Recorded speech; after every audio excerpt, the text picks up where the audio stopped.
سلامونه احترامات. نن د جوزا لسمه په 5 بجو دا نفر د 14 بلاک د نوران شفاخانې خواته چې کوم 14 بلاک ته دلته کې په اوله کوڅه کې دا نفر ترور شو.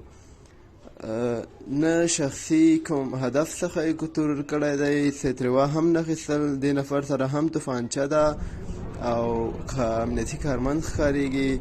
او دا وګورئ تاسې هېوادوالو، ډېر یو ځل یې وویشته نو بچ شه ترې، بیا راغلی په دې خوله کې ایشتلی دی او ډېر بد سلوک یې دې نفر سره کړی دی. نو داسې حالت دی، داسې وحشت دی، تاسې کولی شئ ویې ګورئ دغسې بیچاره یې خراب. وروره دغه موټر دی، دغه پولیس والا هم راغلی دی، تاسې کولی شئ ویې ګورئ او دې نه ښکاري تاسو ته دغه موټر دی او دا هغه سایډ ته شیشې ماتې دي، خو توفانچه یې منځ کې په سیټ کې پرته ده، یو سایډ کې نه یو سیټ کې پرته ده، پوه شئ.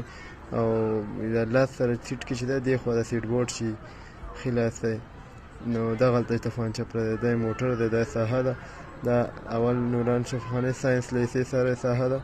وګورئ تاسې کولی شئ ویې ګورئ، داسې نوران شفاخانه هغه ځای دی او دغسې دی ساحه ده او بالکل پولیس راورسېدل. مننه.